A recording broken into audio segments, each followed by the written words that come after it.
Hello and welcome back. Today we are going to load the staging layer of our data lakehouse. We would be loading the date dimension staging today. If you are new, I would recommend you to go back and watch our previous videos from our playlist.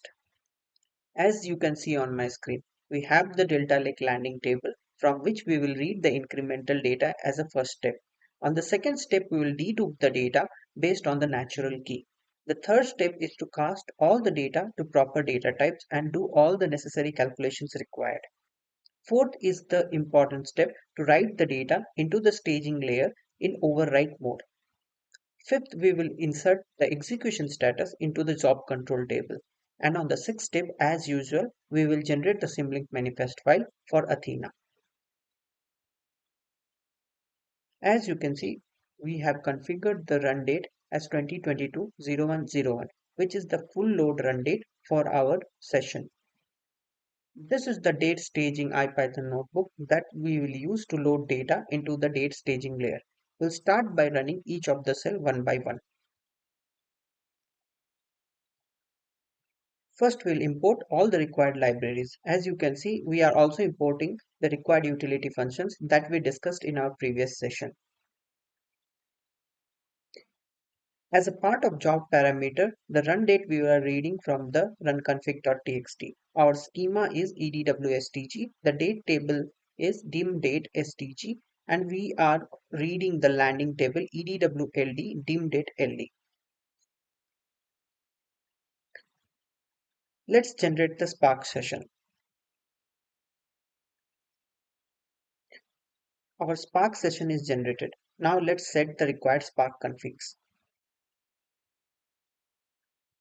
Now let us read the max timestamp for this staging table. This is required for our incremental load.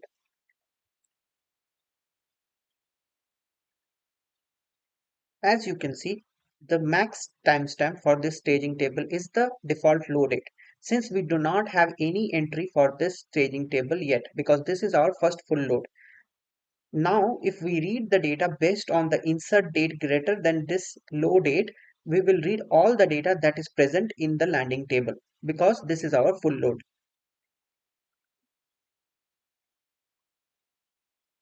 As you can see, we have read all the data. Now let's see what is in the data.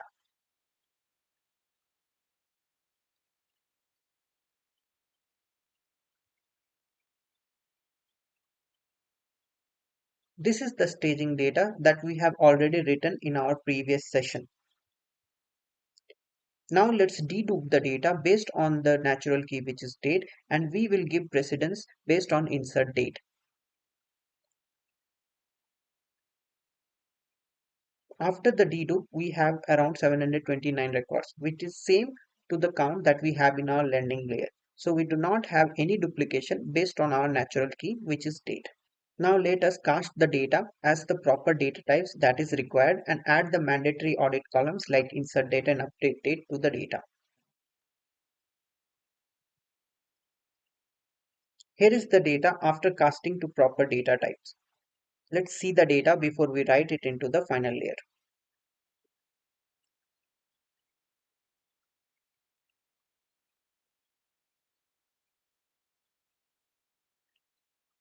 This is the data that we are going to write in the final layer. Let's write the final staging table in override mode.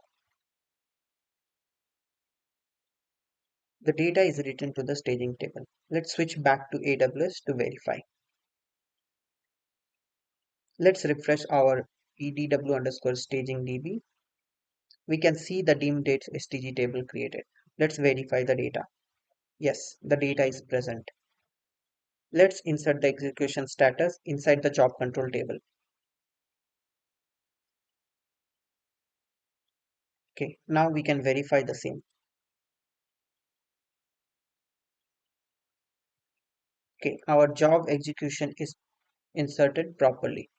Let's run the delta table metrics to see. We have 729 as number of output rows, which is the same count that we have from our landing. Let's generate the symlink manifest file. The file is generated successfully. Now before we stop the Spark, let's verify our data in the table.